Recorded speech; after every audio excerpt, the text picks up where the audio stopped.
name is Adrienne Neerde, and I have the pleasure of serving as the Associate Director of the North Carolina African American Heritage Commission.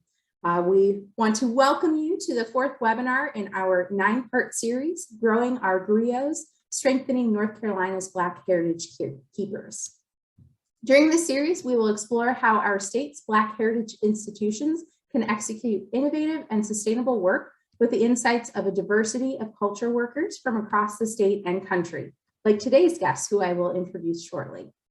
The North Carolina African American Heritage Commission received the American Rescue Plan Humanities Project Support Grant from the North Carolina Humanities Council to execute this series. You can learn more about the North Carolina Humanities Council online at nchumanities.org.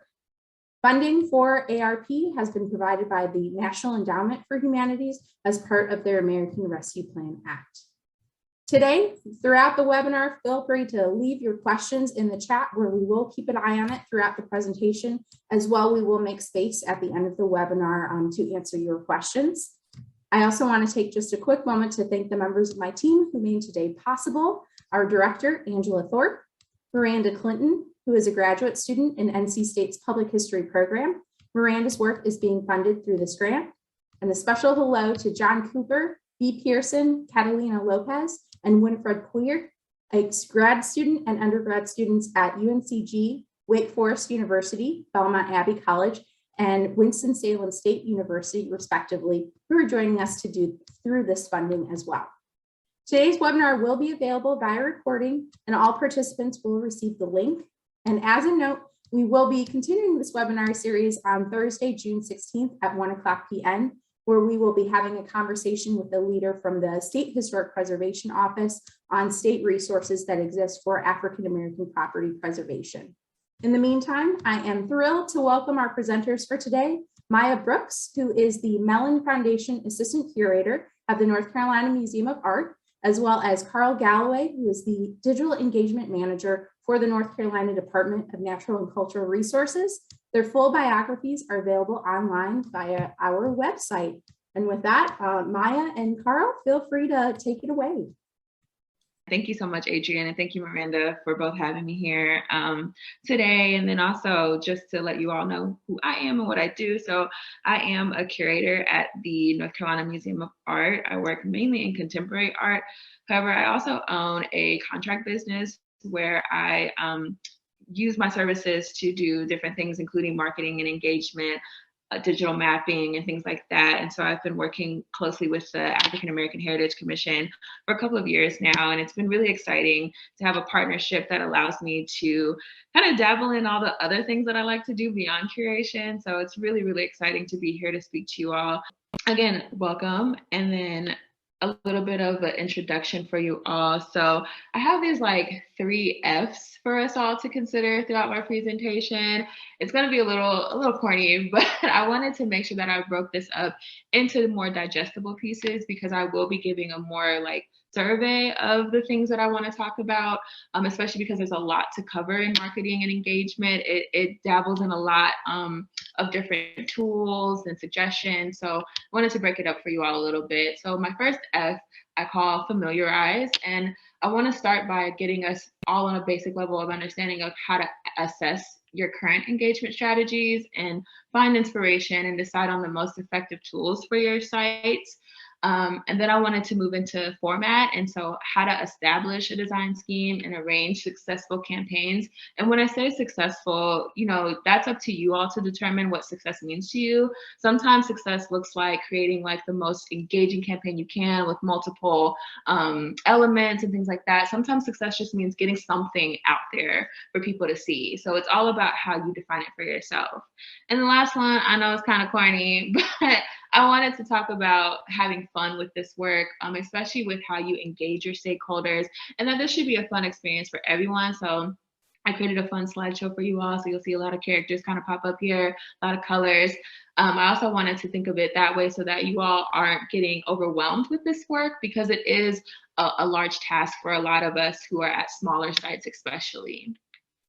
So I'm going to start with this idea of familiarizing yourself. So first, you know, you have to create a guideline to assess what you are currently doing right at your site. So think about in take some time to probably note this for yourself. You can either note it, personally, or even in the chat, like, what engagement tools are you currently using? And so try to make a list of what you're currently using and, kind of discuss within yourself, like, what is it that you're using that makes sense, and what directions could you go in, right? So what would you like to see your strategy go in? And then the next thing I want to talk about is finding inspiration, right? So like after you have your current tools, where else can you look for inspiration for new tools? Well, some of my favorite sites include looking at Pinterest. So Pinterest is like the number one thing I look at as a designer, as a graphics person, even as a curator, making sure that I am engaging with different accounts so that I can see the breadth of what's out there in the world has been so helpful, so that I don't feel like I'm having to come up with everything on my own. I think the best thing about this work is that you are able to, look at others for inspiration, not necessarily take what others are doing, but, just look at them for inspiration and apply it to your site.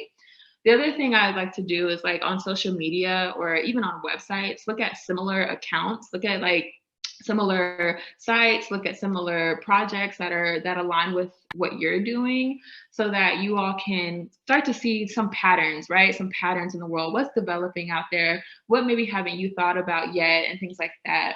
And then other kind of non-traditional materials I like to look at. I'm a very big visual person.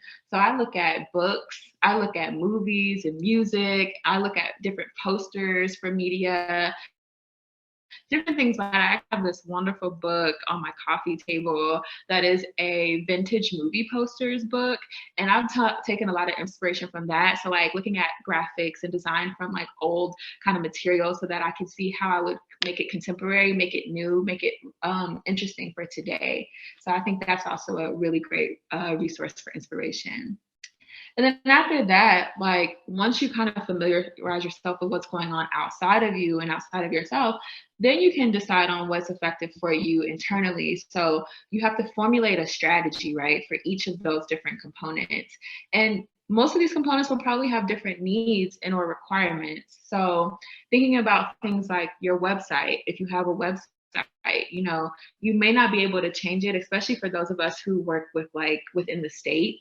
We're not always able to maybe change everything about our website, but there are different things we can change about it, right? So what are some ways you can? So you can change the organization of your website. You can change the elements that appear on your website, different plugins, things like a calendar, a blog, social media display, so that people can see your different tweets or your different Instagram posts on your site all in one area, things like that that you can start to do. And the biggest tip I have for this right now is to break it up like that. Break it up into smaller components so that it's not so daunting. So you're not doing everything at once. Maybe you take on everything, over a course of time. So maybe you work on the organization of the site 1 month. The next month you work on the elements. The next month after that you work on the plugins, different things like that. So you're breaking up the work. The next kind of like site most of us use probably is social media, right? So what story does your current social media tell? Like, is it cohesive? Does it explain who you are and what your site is? Things to ask yourself while you're looking at your current strategy. So like, what is it that you're communicating to your guests? What are you communicating to your visitors? And how are you aligning yourself with that communication elsewhere, right? It all needs to connect. So your website needs to connect to your social media, needs to connect to anything else you're using. And then the last kind of site most people use, or the last tool a lot of us use, is email. A lot of us use a lot of email campaigning to market ourselves and engage our public. So what are your emails communicating to people? Are they personalized, or are they more generic? Are you using a template? These are the questions that I would ask of a client. And so I'm going to encourage you to ask that for yourself, right? So for this, I would suggest creating different groups for email campaigns if possible. Certain groups may need different or special attention. And so that's actually something we've been implementing with a lot of the different clientele I have, is that we have these different stakeholders lists or list of groups of people that we can go to and reference when we have something specific to say to them, so that not everybody is getting the same exact message every time. And then also from there, like switching it up from month to month or week to week, however much you need to post, so that when it goes out, people are continuously being refreshed by what you have to say, and so that they're not getting bogged down by the same things. So now I'm going to take a little pause so you all can write down your questions for yourselves, write down a little, anything I've been saying. I know I've been saying a lot of questions because I like to ask a lot. I'm very inquisitive. So I always ask myself and other people what they need to see before we start getting into some of the ways you can start to move through this work, right? So now moving into formatting. So this is how we are going to talk about building a physical or digital brand guide for your site. So one of the things that I like to think about a lot when I think of design and design schemes is having a digital or physical branding guide or outline. Then this is going to set you up so that things are consistent for your site. Things are recognizable for your site. I mean, think about any brand. You could think about Nike. You could think about the branding of our food packaging, how we so associate stuff with each other because of the things that they have established as far as a brand. So one of the big ones is color and font scheme. So what suits your site the most? If you don't already have a color scheme for your site, you could go ahead and establish that. Or even if you already do have one, maybe refreshing it a little bit so that it becomes more online with what your brand wants to be or become. So, what suits your site the most? Using color theory is how I tend to think of this. So different colors have different energy. I know that kind of is like really heady, but it is true. Different colors have different energy and different meaning. So they can also tell different stories depending on what your site is trying to translate, right? So one of the ways that I search for different colors is, again, Pinterest. I'm going to be plugging Pinterest this entire presentation because I love it so much. But I search for different colors on Pinterest. I search for different kind of like color blocking, thinking about how I like to pair the colors. Like, for instance, if a site is using blue a lot, what colors complement blue? Usually like yellows, oranges, browns, things like that, so that it comes together and forms a cohesive story, a color story. The next thing I like to think about too is tone or voice. So establishing what type of voice your site will use. Is it academic? Is it educational? Is it formal? Is it informal? Is it playful? How do you want to sound to your visitor? How do you want to speak to your visitor? And what is it saying? Like, what is it translating for your site? And it has to fit your site, because if you're at a more academic site and then you're using a playful tone, people might not take you as an academic site, right? They might go, what's the deal here? There's a disconnect. So making sure that your tone or voice when you're posting, when you're writing, and even when you're like putting anything out there, having that established in your design scheme is important. The last one, and this is a big one for me as a contractor, is logos and insignias. So this is like huge to me, especially if you work with other people outside of your organization. Making sure you have different format logos available for folks to use is essential, especially when you want to print items, because print and digital media are very different. So you want to have logos that work for both, especially on different backgrounds, especially if you have different colors going on. You want to make sure you have all the things you need so that people can easily add your logo and insignia to things. You want to have different orientations too. So some of us use vertical versus horizontal. Some people like to do transparent versus color behind their logo. So just making sure that you test them out on all types of backgrounds, both light and dark, and also making sure that they're high quality. You never want your logo or insignia to be low quality, because once you transfer it to something else, you don't want it to be blurry. You want people to recognize what you are and who you are and what you're saying. And then another bit of advice from me for this, as we think about formatting, and this is my last piece of advice for this part specifically, is to create templates. It's so easy to get bogged down in like thinking that you have to create something off the top of your head every time you want to go post something. But one thing that I've learned to make myself, feel better is creating templates. And I do it by designing some basic, what I call plug and play graphics and text posts. that can easily be added to whatever schedule you have set up to where you're going to post. That way you don't have to create specific items every time, and that they can be easily copied, and you usually just need to switch out maybe an image, maybe some text, but you keep the same format every time. It also makes your items more recognizable across social media, and that's what's going to help you create that brand, right? When people can immediately see something and go, oh, this is associated with this site. Oh, this is associated with this group, this org, this person. It makes it so that you're creating your own significant brand that people are able to see. It also makes it easy too if you're outsourcing this work. If you go ahead and have some graphics and text kind of formatted for folks and you send it out, people can plug and play into your template, and then they can post from there, and it makes it so much easier on everyone. So now I'm going to move into some specific project tools and design tools that I've been using in my work. I think this is a great time to talk about what's been successful for us, not only with the commission, but also with some of my other clients and what I've been able to bring to them. One of the biggest ones has been Adobe. And so using Adobe design software has been so helpful because they have different tools like Photoshop, Illustrator, and InDesign. And I like editing. I like using these to edit historic images, creating more formal print designs, and or designs I need to like send someone else to print, right? Because they're easily editable. And a lot of people have the software. It does cost to have the software though. So that's one drawback to Adobe, is that you do usually have to purchase the software if you don't already have it. So sometimes that can be a hindrance to using it.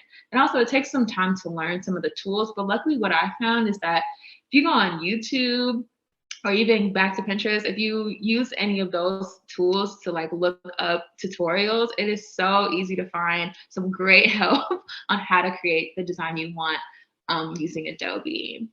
The next one I highly recommend is Canva. And so Canva is actually how I created this presentation. It's why I wanted to create this presentation using Canva, to show you what it's capable of. I use it a lot, especially when I first started in my career. I used it so much for everything. I still tend to use it and lean into it because it's so user-friendly. It's an easy platform to start designing if you're not as familiar with design. They have these built-in templates. They have all types of sizes and graphics, and they already have that done for you, so you don't have to figure it out. So I've used it for social media graphics, presentations, and also in-house printing. It's a little different. Canva has grown a lot since when I first started using it. When it first came out, it didn't have a good tool for you to print design work. And so now it does. So now it includes like crop marks and bleeding, but at first it did not include that. So I had to use Adobe a lot, but it now includes that. It's also been expanding to include video work and websites. So there's so much you can do with Canva. The best thing about it too is that there is a free version that's available. It's a little more limited in what you'll be able to do with the free version, but it is cost effective if you are looking for something to start with, and then you can build out from there. And if you expand to the premium version, there's even more free available tools for you. And then the next two pieces of like tech that I've been using in different ways has been super interesting. So one of them has been Google. And so I've been experimenting a lot with Google Maps and mapping software. And I'll get into some more of this in the next slide so you all can see what I mean by that. But I've been doing a lot of web and mobile-based mapping and using them for travel itineraries. So allowing visitors to create a driving map for different sites. You do have to use Google Maps and the Google Maps app on a smartphone, which is a little bit of a drawback for a lot of people. So just something to be aware of. But one of the things that I appreciate about it is that it allows for like text pop-ups to come up with historical information, images, and directions all in one place. It's also very user-friendly, especially if you're familiar with using Google Maps already. And then the second one I've been using too for mapping has been ArcGIS, which is one of the best free softwares you can use. It's web-based mapping, and so you do have to have a website or like a web page to use it. You do have to have internet access again to use this one, but it does have text pop-ups of historical information and links. It's a little less intuitive. You do have to take a second to really learn the program in order to do what you want it to do. However, once you get started in it, it's so easy to edit a map, create more story maps, and do things like that. So I'm going to show you a little bit of what that looks like. So on the left here on the screen, you have a picture of the ArcGIS map, and this is actually taken from the African American Heritage Civil Rights Trail that we've been using it for. And so this map shows a map of North Carolina, and what you have is these different pop-ups that'll come up when you click on one of the sites that we have for the Civil Rights Trail.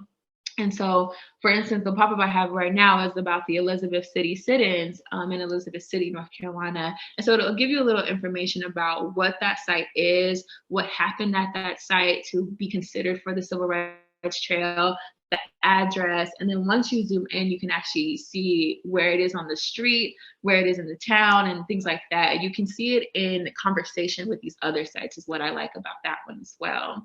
And then on the right of the screen is the Google Maps version. So the Google Maps version has the map layout still. You have these different pop-ups that come up. Again, you have a text bubble so that you can see the historical information. You have the address. But what this one allows you to do is copy that address straight to Google and plug it into your phone so that if you want to take this map on the go, it's much more portable. It's easier. You already have it in your Google phone so that you can, or your Google Maps, sorry, so that you can use your phone to navigate to each site after you've look through them. So it's so interesting to see these two being used for engagement in our world, because for a long time, mapping to me felt really inaccessible. Mapping felt like, oh, like, why would I need a map to show me these different sites if I just can have a list of them? But this is a really, really interesting way to engage people on your website. So you can embed this on your website and on the go, so on your mobile phones as well.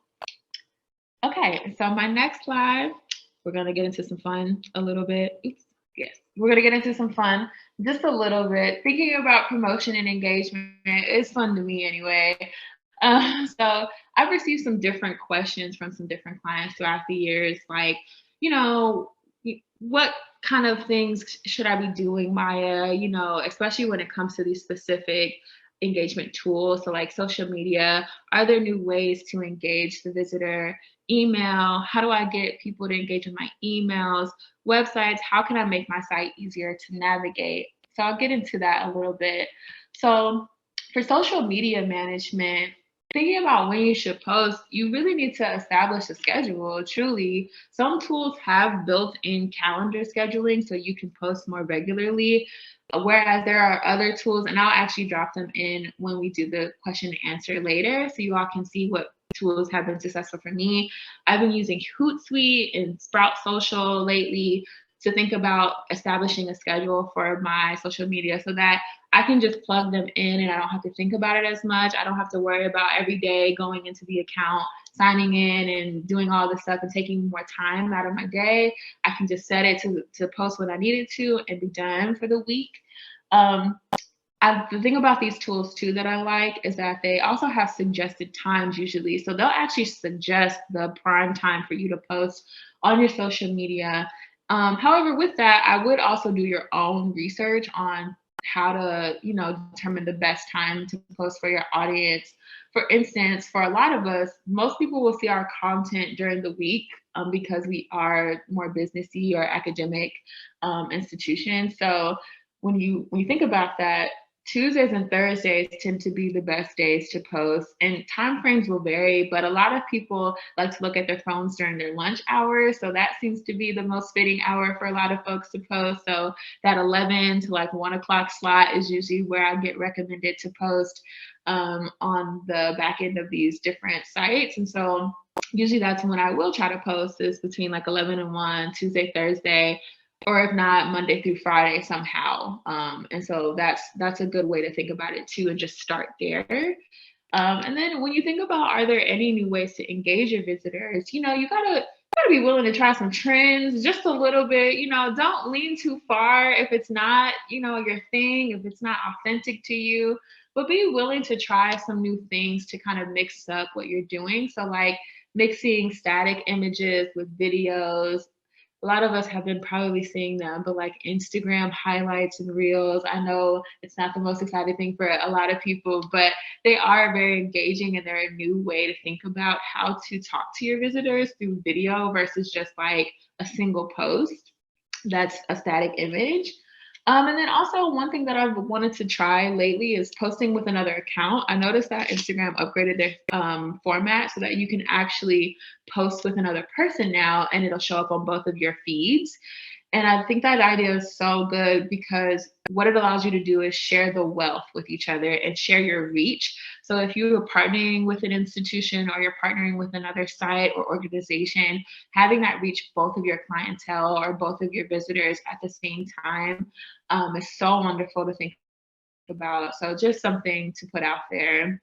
The other one is to start tagging folks. So if you're working with people, make sure that you tag them when you post about them so that they can be a part of the dialogue with you. And so that also people can follow their accounts and look for them when they're working together with you. And then across the board, make sure to prompt your visitors with some questions that relate to your site. Make sure to speak at people and talk to them and make it a conversation versus just like, hey, we're doing this thing. Like it should really be like, what are you interested in seeing from us? What are you thinking about when you think about our brand? Like things like that, so that you're engaging your visitor across every channel. Next is about email campaigns. So how do I get people to engage with my emails? Again, prompt the visitor, create a strong title for your email that will interest folks, ask a question, make a strong statement, use relevant language for the campaign, explain the purpose of the campaign as early in the email as possible, then get straight to the directive.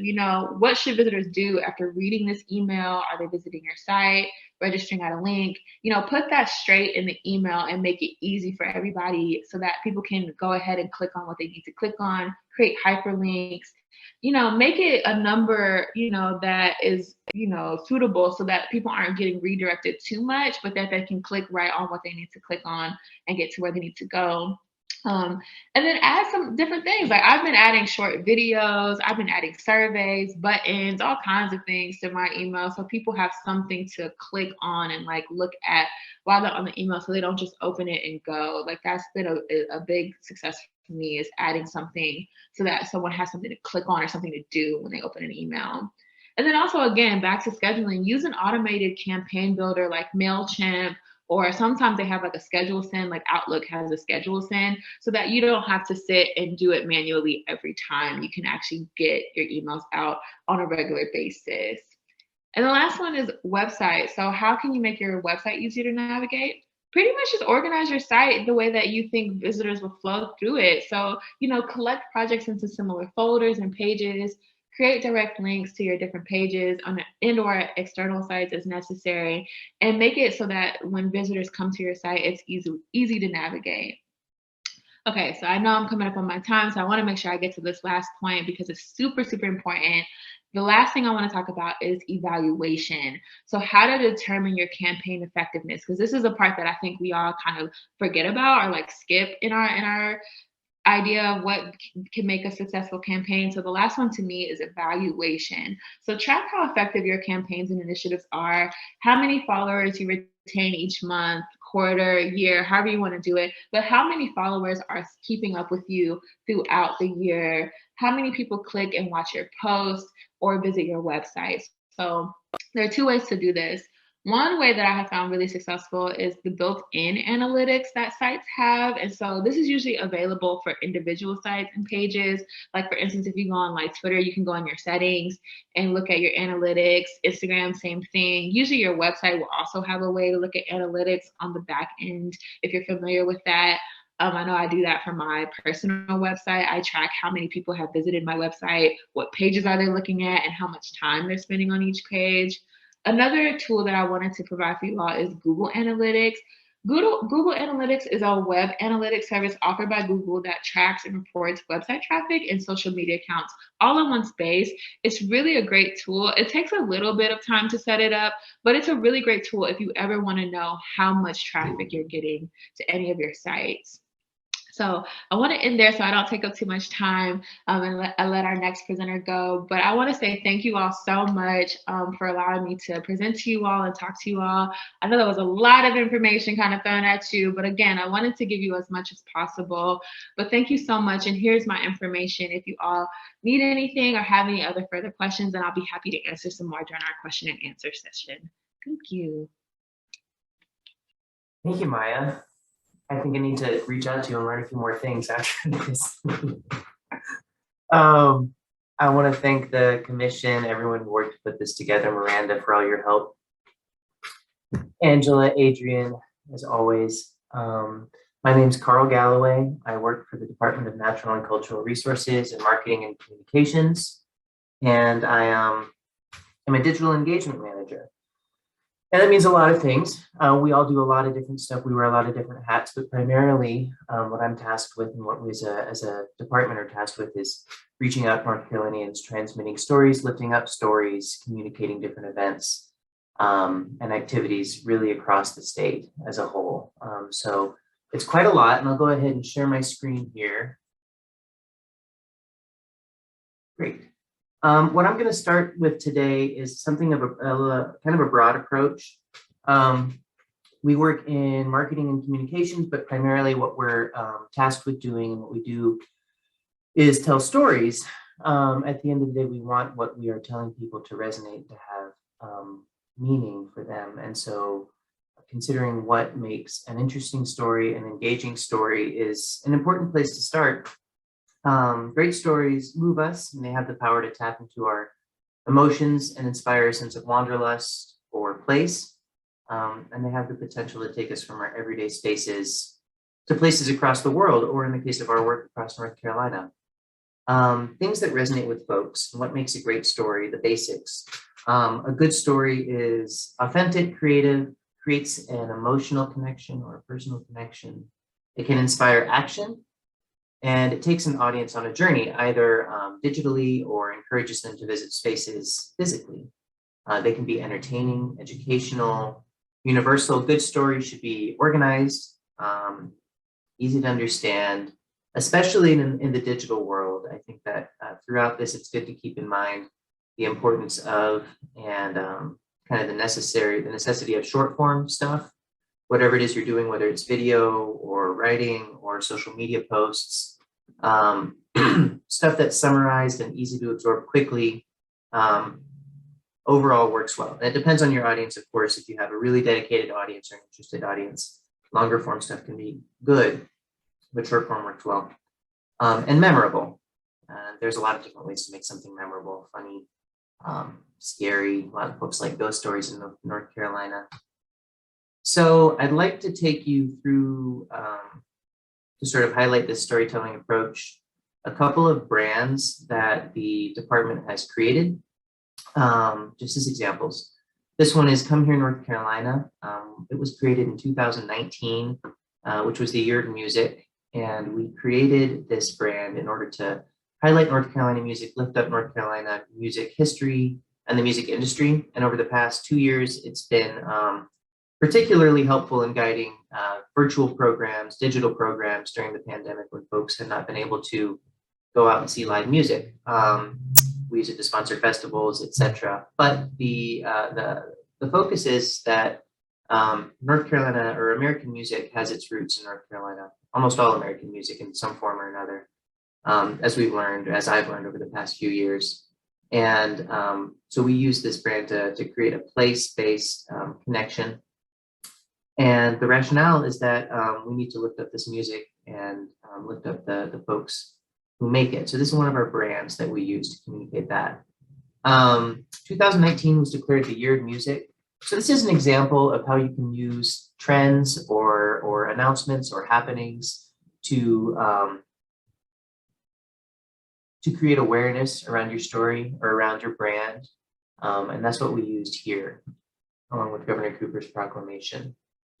This is just a little bit more to highlight the place-based nature of this program and this initiative, and some characters, some actors in it. Some famous folks are, Earl Scruggs, Shirley Caesar, Doc Watson, Elizabeth Cotton. These are really, really famous North Carolina musicians, and who we can use, whose characters, whose faces, whose personalities we can use to connect this larger storytelling process and brand to the state.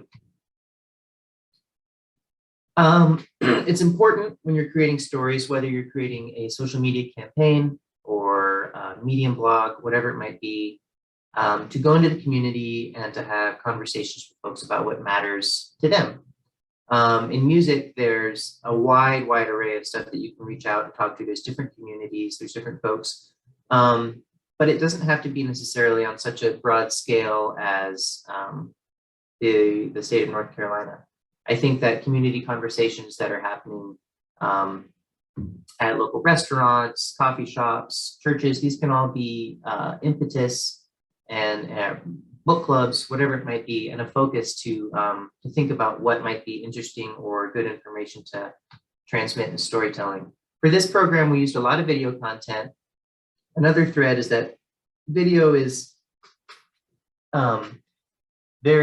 it's very popular and it's easy for folks to engage with it. And I think that if you have the capacity to produce video, then I would highly recommend doing that. I know it's difficult for small teams for capacity reasons to do that, but for Come Here and See, we focused a lot on video to connect music to North Carolina through artists like Little Brother, Mandolin Orange, and others. So stepping back a little bit, there are different ways you can tell your story. All of these can be transmitted digitally through various platforms. You can have written stories, spoken stories, audio stories, and digital stories. These are sort of it's a good general outline to use this process to think about what stories you might want to tell and how to tell them. And different stories require sort of different approaches, and capacity also dictates this approach as well.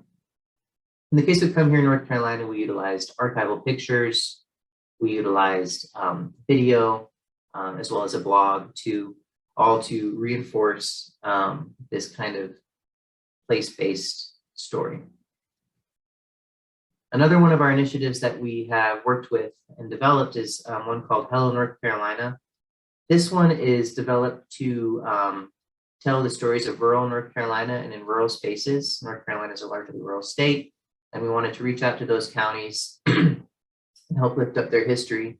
This is another space where I highly recommend, when you're beginning to consider how you want to tell a story or a campaign, or really anything, to reach out to boots on the ground, to folks who are in communities.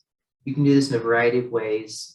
There's simple formats like Google questionnaires and things like that. There's also jot forms, Elfsight, and that's stuff that I'm happy to talk about offline or later down the line. But I think that if you're wondering what to do with the story or with an initiative or a campaign, then starting with focus groups is really important rather than starting from a top-down approach. In such case where you might encounter down the line, once you've finished branding or worked on branding and made a strategy that, oh, this isn't really resonating with our audience, and maybe it would have been helpful to have conversations before beginning this process with the folks we're trying to reach. This can include testimonies, this can include all sorts of audio suggestions, among others. In our case, it started with site visits. We would go out to communities and talk to them and see what they were interested in. We went to learn about the Halifax Resolves in Halifax, North Carolina. We went to Ashe County to learn about some of the communities there and also some of the agriculture and the cheese in that area, among others.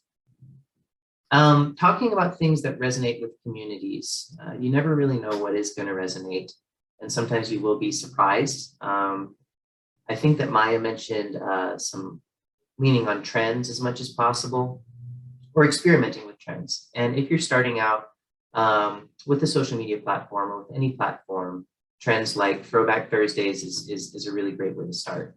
Throwback Thursday just includes, in our case, showing a picture from our archives, which are available to the public. And please feel free to reach out if you have any interest in that.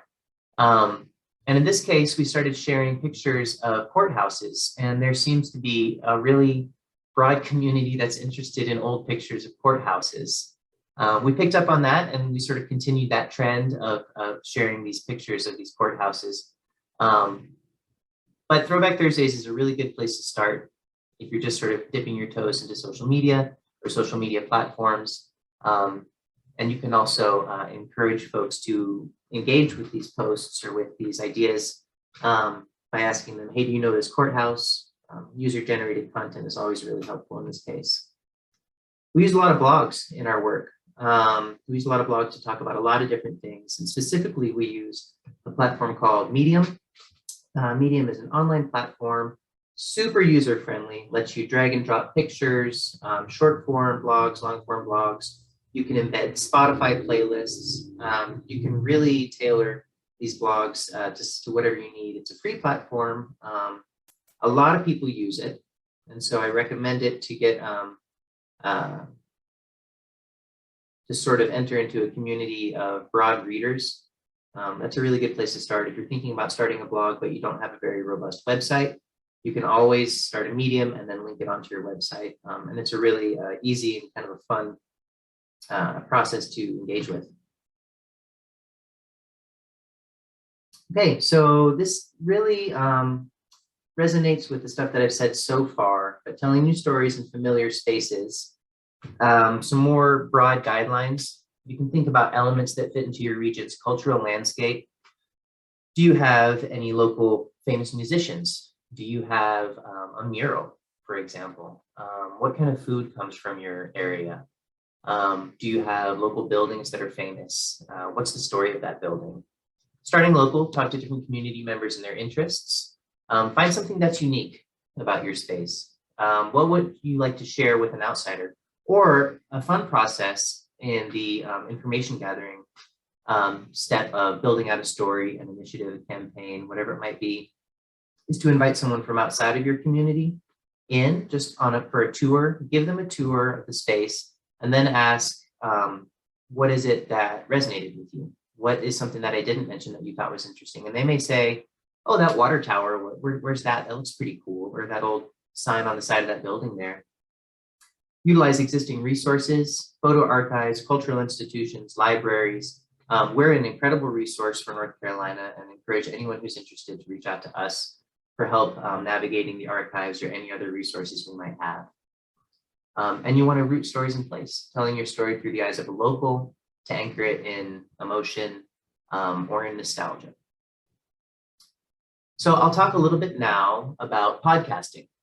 We have a variety of podcasts that come out of the department, and we use a variety of processes. The process for us is generally go out, have a conversation and record it with somebody, take it back to our audio folks, and go through an editing process to present it to the public.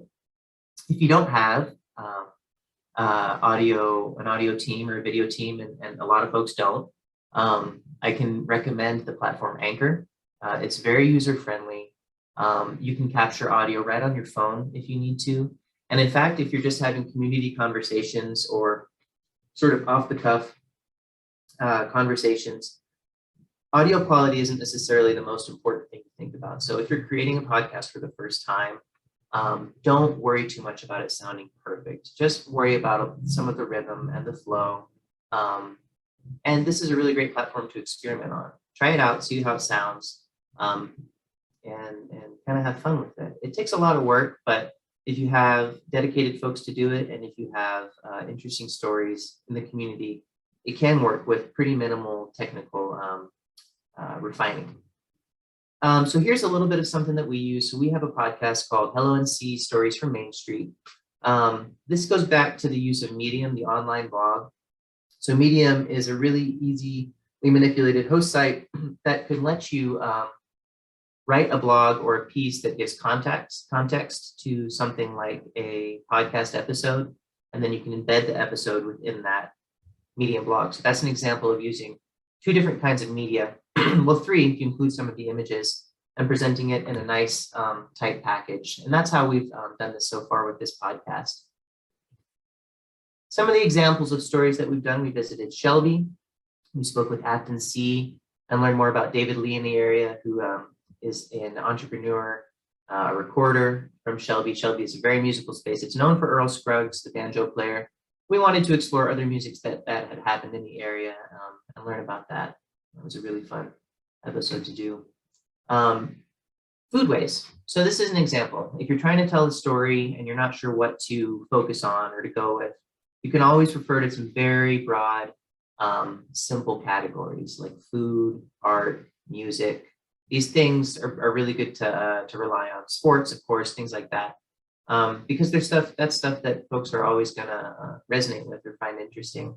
In this case, we spoke with some folks, some wild forage farmers around Shelby too, and they talked about the local economy and the local environment there. Finding interesting stories and unique stories is important. In Elkin, they have utilized a trail system in the area to drive traffic, foot traffic, hiking traffic into the town, which has really done a lot to help the town's economy and social network after they lost a textile company, the Chatham Blanket. And so this story is talking about revitalization and sort of innovative tourism approaches to that. So that's the story or the unique approach that we found there. Again, if there's something in your town that folks are drawn to, gravitating to, or a history that you can talk about, sometimes that can also draw in outsiders to learn more about your space or your cultural institution. Finally, this is one about art in Morganton, North Carolina. There's a lot of stuff going on in Morganton. I could talk about it for a long time. But again, we used the focus of art, photography, audio to present a story about Morganton. So something that can be considered for social media platforms, and I'll talk a little bit more about those in just a second. I know I'm coming up on time here. Is to consider the possibility of snackable media. Folks don't necessarily like to hang around for a really long time. And so if you create a podcast episode about a local mechanic in your area who used to put together race cars back in the day, for example, it can be the most interesting episode, the most interesting story or person, but folks aren't necessarily going to listen to it all the way through. So there's a tool you can use called Headliner, an online tool, which takes a little bit of getting used to, but not necessarily that much, to draw from media like images and audio in order to present a small piece of the story that you're telling in general. And this is a really good way to engage with folks online. Instead of saying, listen to this entire podcast episode, which someone might say, oh, maybe later and then forget or something like that. They can listen to a 50-second loop, a 50-second piece of an episode. This was from a visit to Warrenton, North Carolina, where we spoke with Jerry Ann King Johnson about her work there as a culture keeper, as a quilter, and as an activist. And basically what that lets you do is present a small piece of the media that you've created. Moving on to social platforms, many to choose from, or a few important ones to choose from. We rely on Instagram, Facebook, Twitter quite a bit. We also used a lot of LinkedIn. And I think that it's important when you are selecting platforms to use to not necessarily think about, well, a couple of things are important. One is consistency. One is consistent messaging across your platforms. And as you can see here, we have a lot of the same posts on Facebook as we do on Instagram and Twitter, but not necessarily all of them. Some posts are more appropriate for other spaces.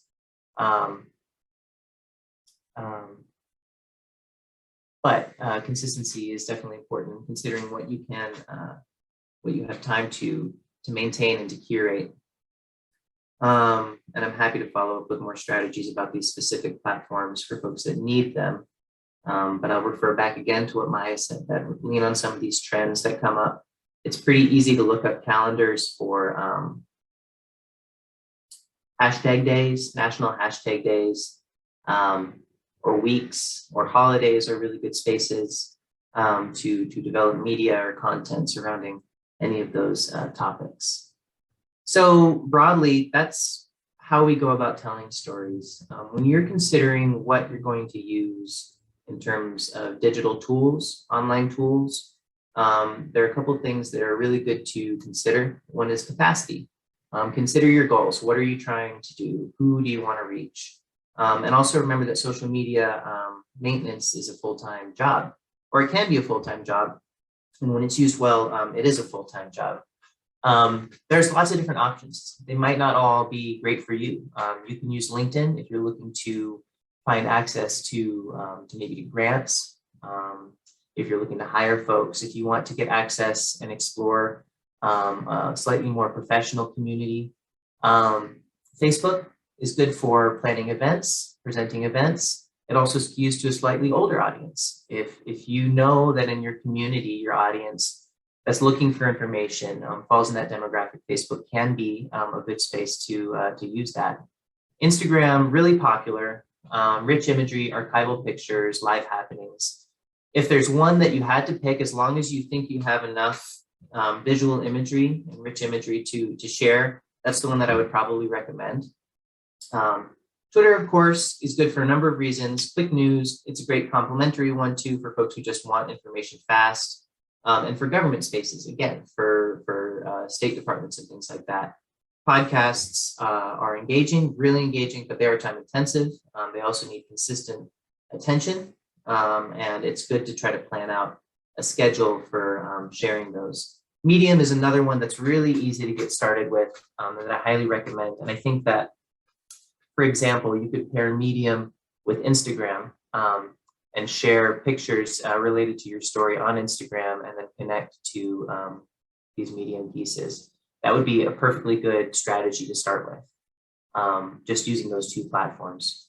MailChimp, of course, dedicated followers, arts organizations, and consistent news for newsletters.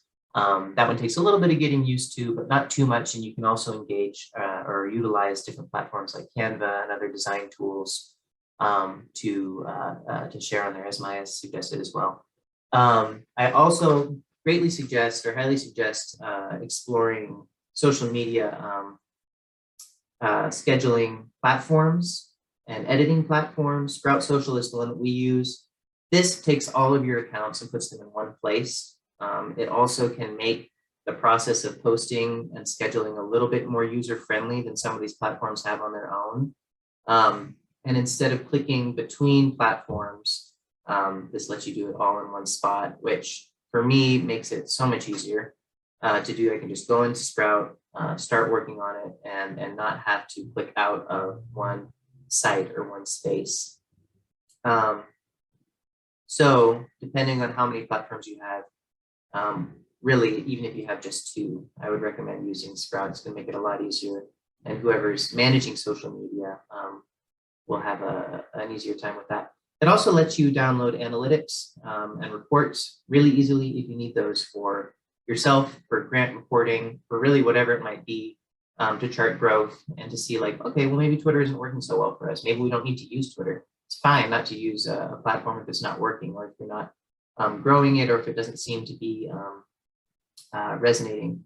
And a point on that, really, our mantra is not necessarily how much interaction we're getting, but what kind of quality interaction we're getting with our social media and our content. If we have dedicated community of 50, or 100 that's really excited about some work that we do, that's great. They're excited about it. We know that they're spreading the information in the news out verbally in other spaces that aren't necessarily reflected on social media. So don't necessarily tie yourself to numbers completely. But Sprout Social is a really good way to produce reporting and to monitor and chart your growth. And I'm happy to talk with anyone more offline about what they might, or about how that works technically in that process. And that's really all I have right now. Happy to entertain any questions, but please feel free to reach out to me, anything about the department, digital engagement, all these different tools. Some are great for some folks, all are great for all folks. It's a different kind of strategy, whatever might work for your team and for the goals that you're trying to achieve. And thank you. Thank you, Carl and Maya, both for your presentations. It looks like so far we have just one question in the chat from Christine, who asks, When it comes to asking your audience or followers to respond to questions, any tips for getting people to actually comment? Maya, do you Yeah, want to okay. take that one? Yeah, go ahead. I was gonna say, yeah, this is funny because I thought about this when I first started too, like how do people actually get comments? But I'm gonna let y'all on a secret. Everything you see on social media is usually fake. And so one way I would start is by planting comments. So like having people from within your org, or like I used to have my friends, honestly, like I would send them the post and be like, hey, can y'all like answer this for me, or like give me feedback on this to start. And then sometimes when it's like a wave effect. When people notice that you are an open space for commenting, they will start to follow and comment. Sometimes it just takes like waiting it out, honestly, and building it organically. It really just is about like what you're asking and how you're asking it. But if you need a strategy, that is the best strategy, is to have those planters who are in there like answering your questions from within the org, or like who are associated with the org sometimes too. So that is my feedback. I don't know, Carl, do you have another answer? Oh, I agree. I think I totally agree with that. You can even use the account that you post with to write a comment underneath your post. I think that I would start by thinking about what can I post that's going to actually encourage action or have a call to action in it. For example, we post these old pictures of like downtown Raleigh and things like that, and we'll say something like, does anyone remember Jim's Soda Shop? Blah, blah, blah, blah, blah, blah, blah, blah, blah. And then folks will start to answer. They might not, but sometimes they do. Or you can ask that in the comment itself, the comment section itself, and just encourage folks to engage with the content. But I think that it starts with considering why someone, would care to do that. Or what are you talking about? Are you talking about, is it a grant opportunity? Is it an event opportunity? I think that, having that sort of empathetic approach and saying, like, well, if I was watching this or if I was scrolling through here, then why would I engage with this piece? And I like Mike's idea too, a lot of planting stuff in there. I was gonna say, I'll also add, you made a good point too, Carl. Like the other thing is, like, when people do comment, are you responding back to them so that people know that it's a dialogue? That's a big one too, so that people don't just like leave like random comments or what feels like random comments, right? Like you want it to be a dialogue, make it one. And so if someone leaves a comment and says, yeah, I remember Jim's Soda Shop from 1956, I was there as a kid. You have to say something back to them sometimes and be like, oh, that's cool. Like, what do you remember about it? Maybe ask another follow-up question, or just acknowledge that they commented in the first place. Like, oh, that's amazing. That's wonderful. So that people see that you are actively using the account. Because I think one thing that I can always tell too is that I can tell when certain accounts are automated and not being checked by a real person. A lot of people want to know that there's a real person behind the screen that they're, engaging with. So that's another part of this too. And that's a good point, because when you consider starting an account or anything like that, just consider that it also includes having these conversations and monitoring those conversations. And so that's a really good argument to just starting with one platform, if depending on what capacity you have and what you think you are able to engage with, because people do like that authentic conversation. And that takes work and time and dedication too. And don't think that I'm like not assuming that you're capable of handling 3 platforms or whatever. I know you are. I just think that capacity is a good thing to think about. Thank you all so much for joining us for this webinar. Carl and Maya, thank you so much for sharing your expertise with us.